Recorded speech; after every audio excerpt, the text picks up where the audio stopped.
The facade. I used to think silence was a kind of protection, not weakness, not surrender, protection. The wealthy learn that early. Real wealth? I mean, not the loud kind, not rented Ferraris and leased penthouses and champagne photographs posted online by men trying desperately to convince strangers they matter. Old money survives because it stays quiet. That was the first lesson my grandfather ever taught me.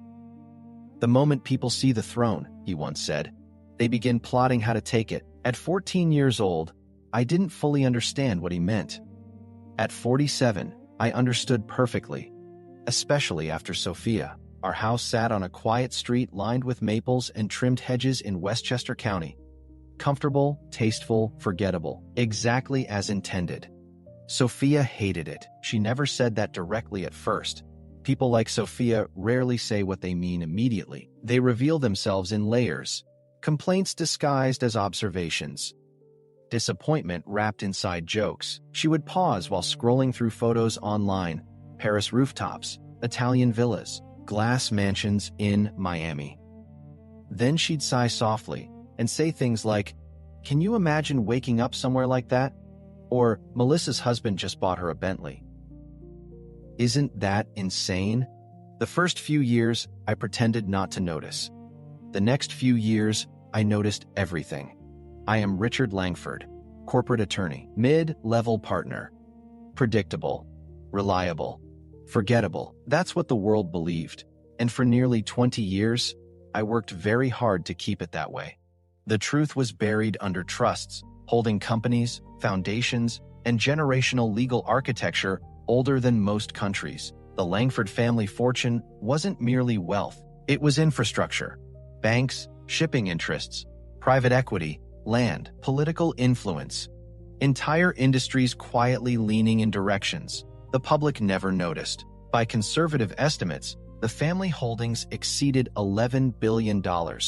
Only 3 people on Earth knew I controlled it all. My grandfather, our family council, and me. Sophia was not one of them. That part always surprises people. How could a wife not know? Simple, because she never loved me enough to look closely. She loved stability. She loved presentation. She loved proximity to what she imagined success should look like. But she never once asked why certain doors opened for me without effort, or why judges remembered my name, why CEOs returned calls in minutes, why impossible situations somehow dissolved quietly after a single private meeting. She saw comfort and assumed limitation. That was her mistake. The first time I met Sophia was at a charity auction in Manhattan. She wore silver, not gray, silver. Women like Sophia understand color the way generals understand terrain. Everything calculated, everything intentional. She laughed at my jokes before I finished them, touched my arm twice during our first conversation, maintained eye contact slightly longer than necessary. I recognized ambition immediately, but I mistook it for drive. That was my mistake. For years, our marriage functioned beautifully from the outside. Dinner parties, gallery, events, Hamptons, weekends, vacation photographs, perfect smiles. We became experts at performance, but performance is exhausting when only one person believes the script. And somewhere around year 12, Sophia stopped pretending. "Do you know what your problem is, Richard?" She asked me that one evening while standing barefoot in our kitchen. Rain hammered the windows outside. I remember that clearly because storms always made her restless. I looked up from my wine. "No," I answered calmly. She folded her arms. "You have absolutely no ambition." I almost smiled. Instead, I asked, "What makes you say that?" She gestured around the kitchen. "This." I glanced around.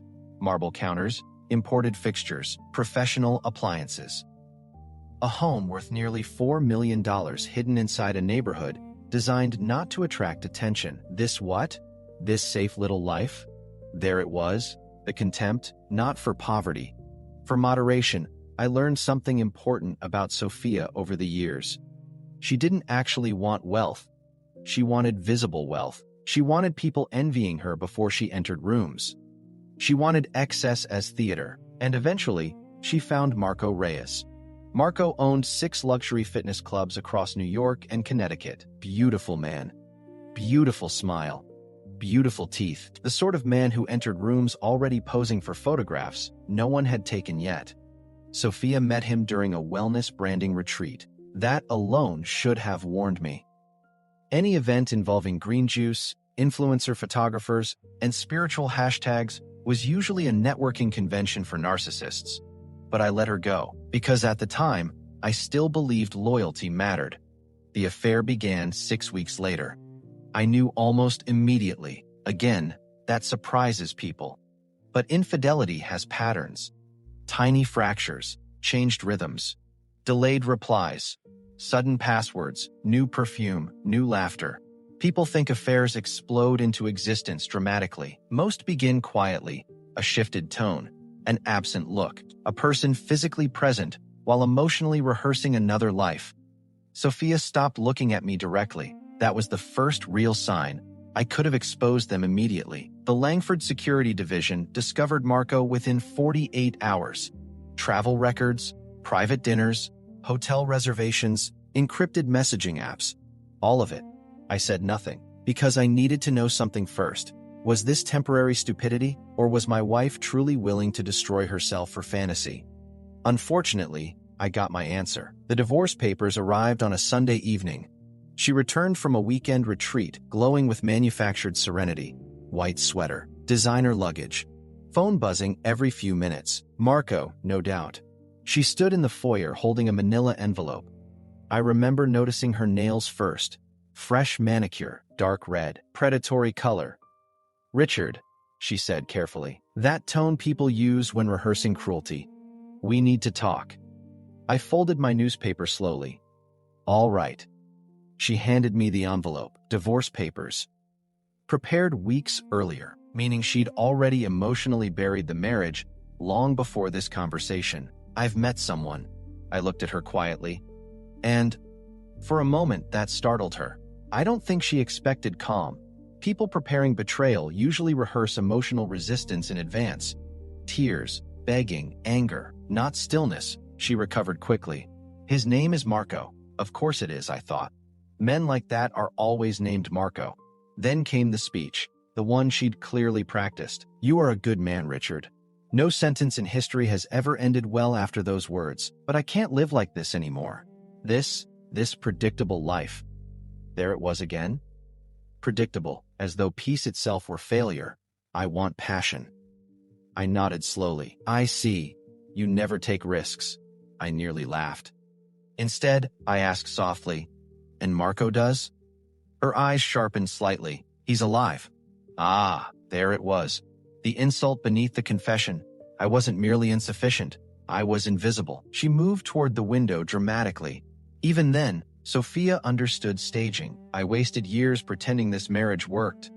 That part hurt more than I expected, not because she was leaving, because she'd rewritten our entire history to justify herself. People do that when guilt becomes inconvenient. They edit memory, transform kindness into weakness, transform stability into boredom, transform loyalty into failure. It helps them sleep. Finally, she said it.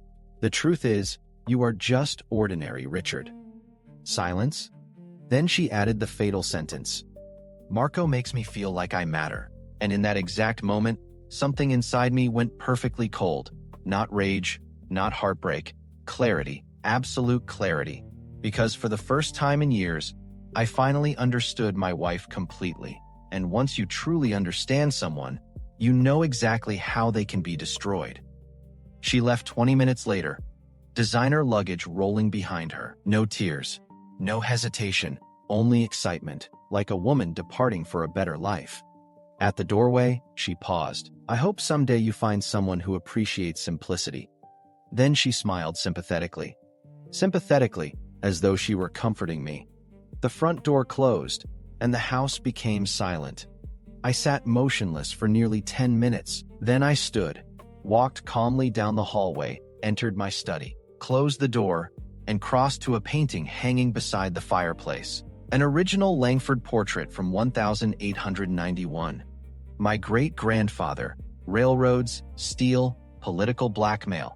The man who once bankrupted a governor for insulting his wife publicly. Family legend said he never raised his voice once during the process. I pressed my thumb beneath the frame. The wall unlocked mechanically. A hidden steel door slid open silently. Inside sat the Langford vault. Not money, not jewels, authority, encrypted ledgers, family directives, private intelligence, political leverage, financial kill switches. 3 centuries of controlled power.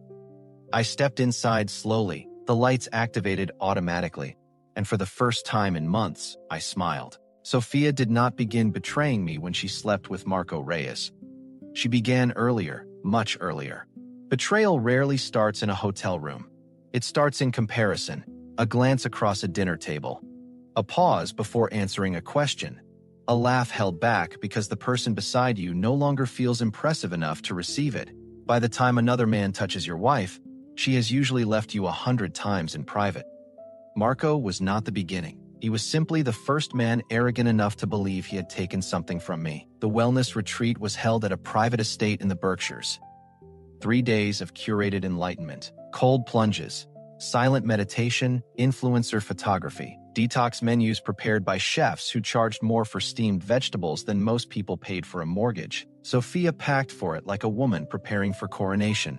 White linen, gold bracelets, the cream cashmere wrap she only wore when she expected to be photographed. Everyone important will be there, she told me.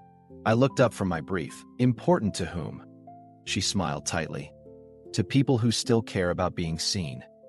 There it was, a small blade. Nothing dramatic. Nothing anyone else would have noticed. But marriage teaches you the weight of small cruelties. I simply nodded. Enjoy yourself. She studied me for a moment, as if hoping I would object. I didn't. That disappointed her. Sophia had always preferred conflict when she could use it as evidence. Marco Reyes appeared in her life beneath the respectable disguise of fitness. That was clever. A trainer can touch a married woman in public and call it posture correction. He can praise her body and call it motivation. He can whisper near her ear and call it instruction. Very efficient profession. Really? By the second day of the retreat, my security team had sent me his file. Marco Reyes, 35, owner of 6 luxury fitness clubs, 2 silent partners, 3 pending lawsuits, 4 hidden debt structures. A charming man with a polished body and a balance sheet full of rot. I read the file at my desk with a cup of black coffee cooling beside me. He was exactly what I expected. A monument built on borrowed money. Sophia sent me photographs that weekend. Not many, just enough to appear dutiful. A breakfast table, a yoga pavilion, a mountain sunset, and 1 group photo. There she was in the second row, laughing. Marco stood behind her. 1 hand resting casually on the back of her chair. Not touching her, not quite. Men like Marco understand the theater of almost intimate, almost accidental, almost deniable. I zoomed in on the photograph. Sophia's smile was different. You learn your wife's smiles. The social smile, the polite smile, the weaponized smile. This one was new, hungry. I saved the photograph. Then I forwarded it to the family office. 1 word in the subject line, observe. She returned Sunday evening wearing serenity like perfume. That was when I knew, not because of guilt, because of brightness. A person truly at peace relaxes. A person secretly intoxicated performs calm. Sophia moved through the house with exaggerated softness, speaking gently, touching my shoulder, asking about my weekend as if conducting charity. Her phone remained face down. Another sign. The guilty never simply hide, they overcorrect.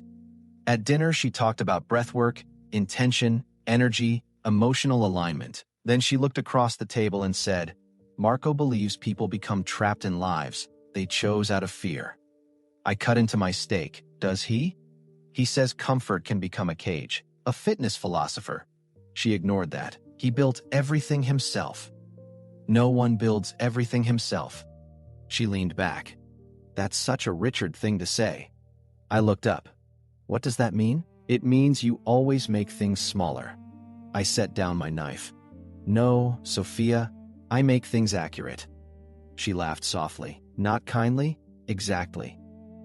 That night, she slept facing away from me. I lay awake beside her, listening to the faint buzz of her phone beneath the pillow. Once, twice, 3 times. Each vibration was a confession. At 2:14 in the morning, she slipped out of bed and went into the bathroom. The door closed. Water ran. Her voice dropped into a whisper. I did not move. I did not need to. By morning, a transcript would be waiting in the secure system. Langfords do not eavesdrop. We document. There is a difference. The first message from Marco read, "Still thinking about your hands. Not original. Men like Marco rarely are." Sophia replied, "Don't. I am home." He answered, "You don't belong there." That was the sentence that interested me. Not because it was seductive, because it was strategic. Marco understood something basic about Sophia. She did not want to be desired. She wanted to be rescued from the shame of ordinary life. So he gave her a villain me, the boring husband, the safe man, the modest salary, the dull house, the invisible cage. Every affair needs a mythology. Marco gave her one.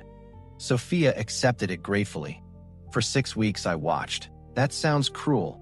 Perhaps it was. But there is a discipline to restraint. If I had confronted her immediately, she would have cried, denied, apologized, and hidden better. If I had divorced her quietly, she would have walked away with sympathy. Sophia needed room. People reveal themselves fully only when they believe consequences have fallen asleep. So I became sleep itself. I made coffee, went to work, asked about her day, kissed her cheek, let her lie. And every lie became another brick in the monument I was building for her collapse. Marco sent flowers, not to the house.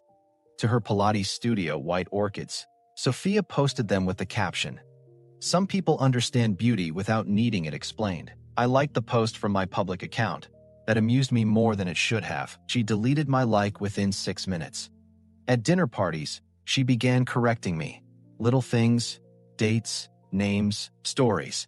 A woman who no longer respects her husband starts editing him in public. At the Van Alden's autumn fundraiser, I mentioned a regulatory matter involving a shipping merger. Sophia touched my arm and smiled at the table. Richard makes corporate paperwork sound so dramatic. The others laughed politely. I smiled too. Across the room, Charles Van Alden watched me over the rim of his glass. Charles knew who I was. Not all of it. Enough. His family had borrowed from mine since the Panic of 1907. He understood restraint when he saw it. Later, near the coat room, he murmured, "Should I be concerned?" I adjusted my cufflink. He nodded once. Then someone else should be. By the 5th week, Sophia had stopped hiding the contempt. She spoke of Marco often. His discipline, his drive, his vision, his boldness. She said boldness like a prayer. One morning, while I buttered toast, she said, "Marco is opening another flagship gym downtown." Is he? He says risk is the price of greatness. How poetic. You could learn from him. I looked at her then, really looked. She was beautiful, yes, but beauty had become her only language, and she was terrified of losing fluency. That was why Marco frightened me less than he should have. He did not love Sophia. He loved what Sophia reflected back at him. Youth, desire, luxury, victory. And Sophia did not love Marco. She loved the version of herself standing beside him. That kind of love is expensive. Fortunately, I could afford it. I did not begin the revenge plan the night she left. That is the version people prefer. It feels cleaner, more dramatic. Betrayal happens. Man snaps. Revenge begins. But real revenge is quieter. It begins before the betrayed person admits he has been betrayed. It begins in observation, in patience, in letting the guilty write their own indictment. 3 weeks before the divorce papers, I contacted Miriam Vale. Miriam had served as chief counsel to the Langford family for 29 years. She was 72, elegant, terrifying, and capable of ending a man's career with a footnote. She answered on the second ring. "Richard, Miriam." There was silence. She knew my tone. "Is it domestic?" "Yes." "Infidelity?" "Yes." "With financial exposure?" "Likely." A pause then. "Do you want mercy preserved as an option?" I looked through the window at Sophia's car pulling into the driveway. "No," I said. "Noted." The next morning, Marco Reyes received his first gift. Anonymous investment interest. A possible expansion fund. Terms generous enough to flatter him. Vague enough to excite him. He accepted the meeting within 19 minutes. Of course he did. Vanity is the easiest door to unlock. Sophia came home glowing that evening. Marco had an incredible business opportunity today. Good for him. He's attracting serious investors. I am sure he is. She studied me, almost disappointed by my calm. You never get jealous, do you? I folded my newspaper, chewed. Her eyes flickered. For one brief second, she wanted to say yes. She wanted the satisfaction of being fought over. Instead, she smiled. I suppose that's the problem. By then, the shell accounts were already moving. Not enough to expose me, enough to bait him. Marco's company was over-leveraged, under-audited, and addicted to image. A perfect structure for collapse. We did not attack it. Not yet. First, we strengthened it. That is important. You cannot ruin a man's empire properly until he believes it has become too large to fail. So we fed him capital injections, expansion credit equipment, leasing, marketing funds, a luxury partnership, all through anonymous entities. Marco thought he had found believers. In truth, he had swallowed hooks. Sophia noticed his rise immediately. New watch, new car, private dinners, diamond bracelet, a weekend suite overlooking Central Park. She believed Marco was spending money on her. Technically, he just didn't know whose money it was. Mine. There is a particular pleasure in watching a man court your wife with funds you have provided for the purpose of destroying him. I do not claim it was noble, only precise. The weekend before the divorce papers, Sophia told me she needed space. A women's retreat, she said. That was her phrase. A women's retreat. I had already seen the reservation. 2 names, 1 suite. The hotel had been built on land once financed by my great-grandfather. The current owner still sent Christmas cards to the foundation. I approved the complimentary upgrade myself. Penthouse, champagne, private terrace. Let them have height, I thought. Falls are more instructive from high places. When Sophia left that Friday, she kissed my cheek, a dry little performance. Don't wait up Sunday. I won't. She paused. Maybe some small part of her expected me to stop her, to demand truth, to fight. Instead, I opened the door for her. She walked out smiling, and I watched her go with the calm of a man standing beside a loaded cannon no one else could see. Sophia returned on Sunday at 6:40. 3 p.m. I remember the exact minute because the house clock chimed once as her key entered the lock. She stepped into the foyer carrying 3 bags and a new confidence. Not happiness. Confidence. There is a difference. Happiness softens people. Confidence sharpens them. She wore a cream coat over black silk. Her hair pinned carelessly in the style women choose when they want effort to look accidental. Her left wrist carried a bracelet I had not seen before. Diamonds. Tasteful, expensive. Purchased through a shell account 3 days earlier. I was reading in the sitting room. I did not look up immediately. That irritated her. I heard it in the way she set down her luggage. A little harder than necessary. Richard. I turned a page. Yes, we need to talk. There it was. The sentence every coward mistakes for courage. I closed the book and looked at her. All right. She stood very still. For one moment, I almost pitied her. Not because she was afraid, because she was excited. She believed this was the beginning of her real life. That made what came later almost merciful. Almost. She placed a manila envelope on the table between us. No trembling hands, no tears. Sophia had rehearsed dignity. I opened it. Divorce petition. Property demands spousal support. Preliminary asset disclosures. Based on what she believed I owned. The house, 2 retirement accounts. A modest brokerage portfolio. A few shared assets. It was almost touching, like watching a child draw a map of the ocean in crayon. I read the first page, then the second. Then I placed the papers back inside the envelope. You've been thorough. That unsettled her. She had expected pain or anger, not courtesy. I didn't want this to become ugly. No, her chin lifted. Interesting. Her eyes narrowed. What does that mean? It means people often say that after doing something ugly first. A flash of irritation. Then she recovered. I am not going to let you make me feel guilty. I haven't tried. You don't have to. That's what you do. You sit there quietly and make everyone else feel unreasonable. I leaned back. Sophia, you brought me divorce papers after spending the weekend with another man. I am not sure silence is your greatest problem. There, a crack, small, but visible. His name came quickly after that. Marco. She said it as though presenting evidence of her own resurrection. I love him. No, you don't. Her mouth opened. How dare you? You love how he makes you feel. That's the same thing. Number it isn't. She stared at me. For years, Sophia had mistaken my restraint for emotional dullness. Now she was encountering the inconvenience of being understood. Marco sees me, she said. I am sure he does. He believes in me. He believes in mirrors. Her face hardened. You can be cruel when you want to be. I have rarely wanted to be. Maybe that's why I stopped feeling anything.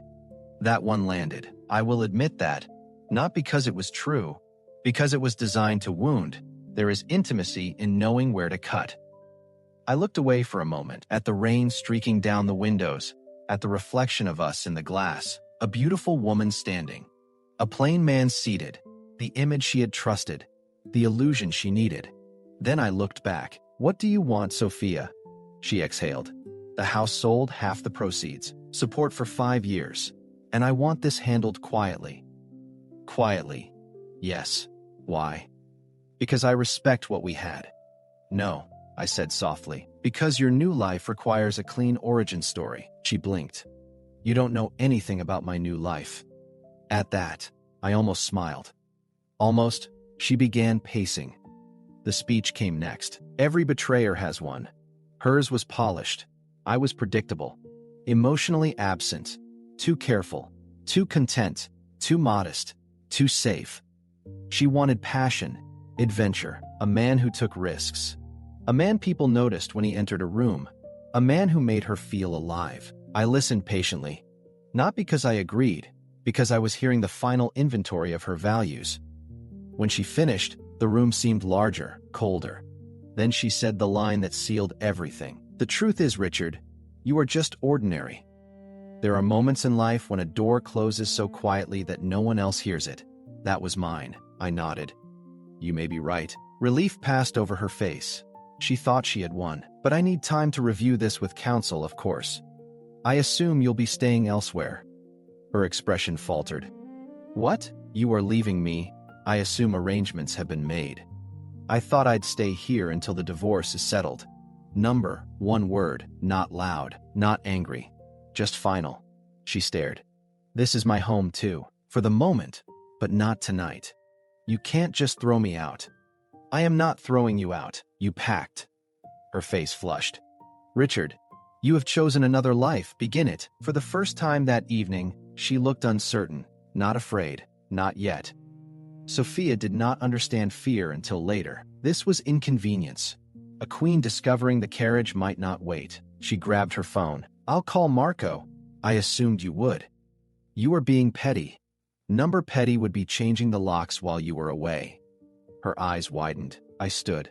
Which I did not do. A beat. Yet. She looked at me then as if seeing a stranger. Good. It was the first honest look she had given me in months. Marco arrived 32 minutes later. Black Range Rover. Too much cologne. Too little caution. He walked to the front door with the confidence of a man entering another man's house before fully owning his own. Sophia opened the door before he knocked. He stepped inside and placed a protective hand at her waist. Predictable. Men like Marco love witnesses. Richard, he said. My name in his mouth sounded borrowed. Marco, he smiled. I know this is difficult. No, you don't. His smile twitched. I care about Sophia. I am sure you care about what Sophia represents. Excuse me. I picked up the envelope from the table. You should both leave. Sophia's voice sharpened. We're not children. Number children are usually less expensive. Marco took one step forward. That was foolish. Not dangerous. Just foolish. You don't get to talk to her like that. I looked at his shoes. Italian leather. Paid for by Langford Capital, routed through Helix Meridian Holdings. Then I looked back at him. Marco, you are standing in a house you don't understand. Defending a woman you don't understand. While wearing shoes purchased by money you certainly don't understand. He frowned. Sophia crossed her arms. What is that supposed to mean? It means good night. They left together. Sophia did not look back. That was useful. Had she looked back, I might have found some sentimental weakness still alive in me, but she didn't. She walked out under Marco's arm, glowing with injured pride. The Range Rover pulled away. Taillights disappeared through the rain. And finally, the house belonged to silence again. I walked to my study, closed the door, locked it. Then I crossed to the old Langford portrait. My great-great-grandfather stared down from the canvas, severe and pale, his eyes carrying the familiar family illness, patience. I pressed my thumb beneath the frame. The hidden mechanism recognized the print, then the pulse, then the subdermal chip in my wrist. The wall opened. Behind it waited the vault. Not a safe, a command center. The public imagines old money as vaults of gold and jewels. That is charming. Gold is heavy. Jewels are sentimental.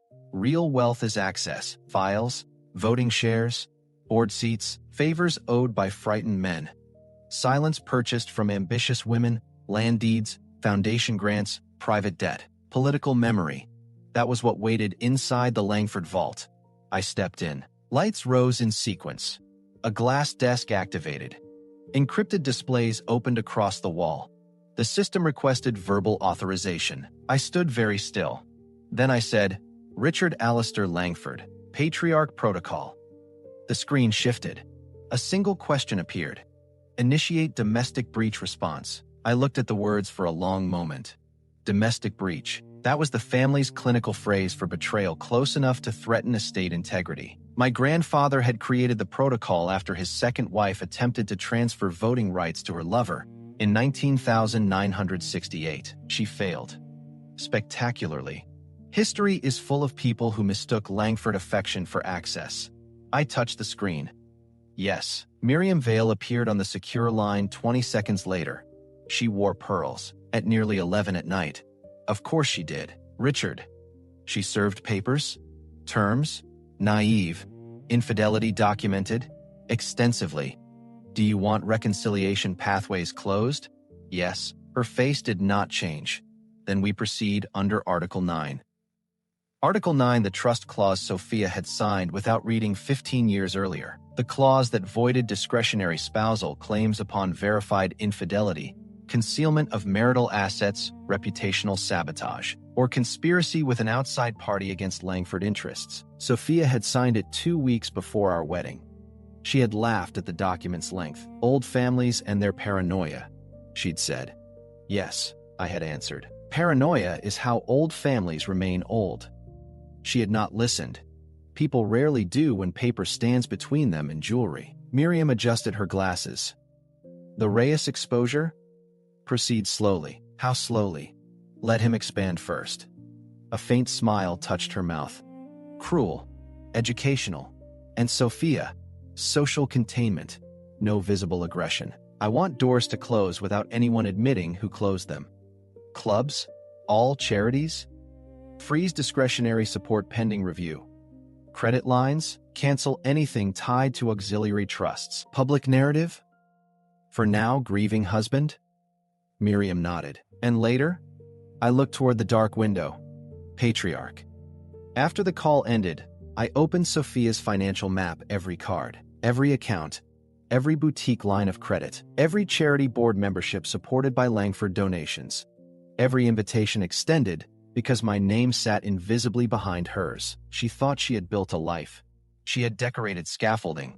I removed the first support at 11:47 p.m. A discretionary credit facility attached to a lifestyle account she believed was hers, terminated. Then the club's sponsorship renewal paused. Then the foundation-backed charity gala she chaired, audit triggered. Then the anonymous investor pipeline feeding Marco Reyes expanded. Not cut. Not yet. First, hunger, then height, then fall. At 12:16 p.m. Sophia texted me. You humiliated me tonight. I read it. Then I placed the phone face down at 12:22 p.m. Another message. I hope you are proud of being cruel. At 12:31 p.m., Marco says this only proves I made the right choice. That one made me smile. I finally replied. I hope he continues giving you advice. She did not answer. Good. Let him comfort her. Let him promise her the world. Let him stand taller. The trap required posture. By dawn, the first consequences had already begun. Sophia's card declined at the St. Regis. A system issue, they told her. A temporary inconvenience Marco paid. With a card linked to his business expansion line, a line funded indirectly by me. At 9:12 a.m., the Harrington Club informed Sophia that her membership review had been postponed pending administrative restructuring. At 10:40 a.m., the director of the Children's Arts Endowment called to say their annual donor underwriting had been delayed. At noon, an invitation to a museum patron dinner was quietly withdrawn. No accusations, no scandal, just silence. The beginning of winter. That is how old money punishes. Not with shouting, with absence. The phone stops ringing. The chair disappears from the table. The smile at the doorway becomes apology. People begin saying things like, "Let's reconnect soon." They never mean it. Sophia would learn. Not immediately, but soon. That morning, I went to work as usual. Gray suit, blue tie, old briefcase, mid-level attorney, predictable Richard. At 8:30 a.m., I reviewed a merger clause. At 10 o'clock a.m., I attended a compliance call. At noon, I ate soup alone at my desk. No one noticed anything different. That was the beauty of it. While Sophia began losing access to the world she worshipped, I looked exactly as ordinary as she believed me to be. But beneath that ordinariness, the Langford machine had awakened. And machines do not feel heartbreak.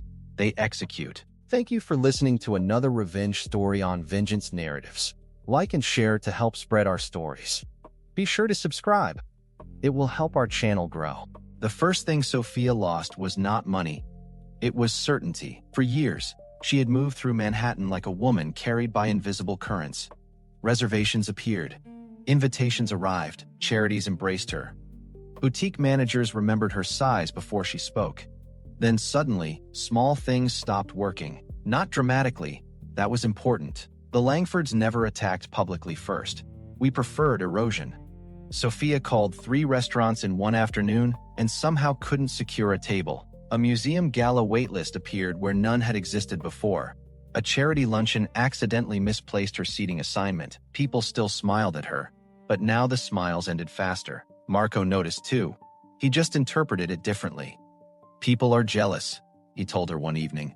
Over cocktails, that was Marco's fatal weakness. He believed every problem was proof of his importance. His gym expansion accelerated beautifully during those weeks. 3 new investor groups appeared eager to fund additional locations. Equipment financing was approved in record time. A luxury athletic brand proposed a partnership campaign. Marco walked through life grinning wider every day, completely unaware that every road beneath his feet had been paved by Langford money. I watched his interviews online sometimes. The confidence fascinated me. "You have to think fearlessly," he told one podcast host. "Small-minded people stay trapped." I muted the video and smiled. Sophia attempted reconciliation once. Not emotional reconciliation. Financial. She came to the house wearing soft colors and careful humility. "I think we should handle this privately," she said. "We are." "That's not what I mean." Of course it wasn't. She sat across from me in the library, suddenly remembering how warm the house felt. "How much do you actually want from this divorce?" "Peace." "And what if I offered friendship?" I almost admired that line. "Almost." "Sophia," I said quietly, "you replaced me before leaving me. Friendship is not a coupon code." Her face hardened instantly. There she was again, the real Sophia. "You are punishing me." "No," I answered. "Consequences are arriving naturally. I am simply not interrupting them." That frightened her a little. Good. 3 days later, Marco proposed moving Sophia into his penthouse permanently. She accepted. The penthouse lease, incidentally, belonged to a holding company controlled indirectly by Langford Capital. He never checked ownership structures. Vanity rarely performs due diligence. Meanwhile, Miriam Vale moved elegantly through the machinery of destruction.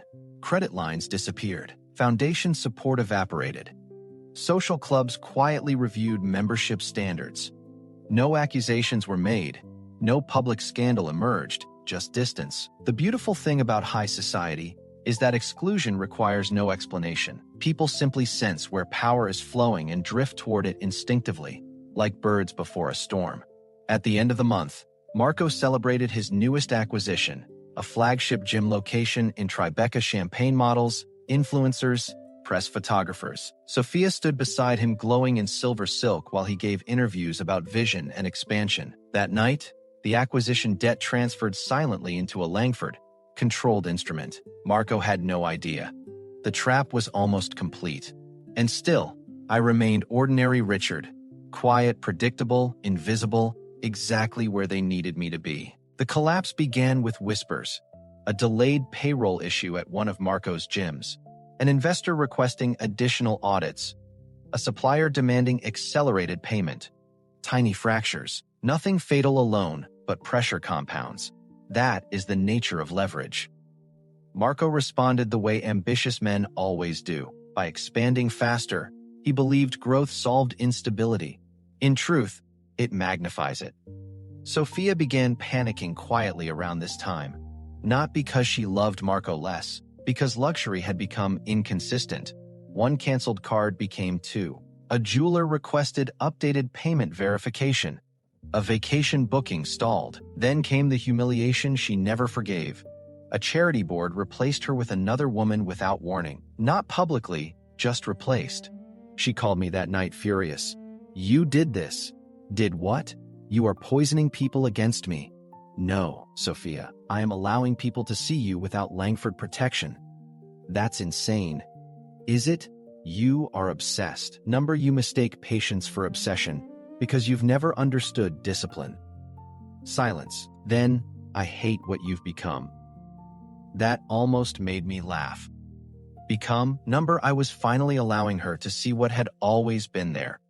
Marco's debt structure detonated 2 weeks later, not publicly. Financially, the anonymous investors backing his expansion demanded restructuring. Loans were recalled, partnership terms shifted, ownership percentages changed overnight. Marco discovered too late that he no longer controlled most of his company. He stormed into one emergency meeting screaming about betrayal. The lead investor calmly slid a document across the table. Transfer authority, perfectly legal, perfectly binding. Marco had signed everything himself. That evening, Sophia arrived at the house trembling. Not glamorous trembling, real trembling. "Richard." I looked up from the fireplace. She had not said my name that softly in years. "Marco says someone is trying to destroy him. Is that so?" Her eyes searched mine, and finally, she began understanding. "You know something." I stood slowly. "Sophia, do you remember telling me I was ordinary?"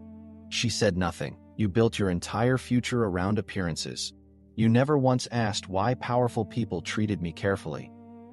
Fear entered her face then. "At last, you are scaring me."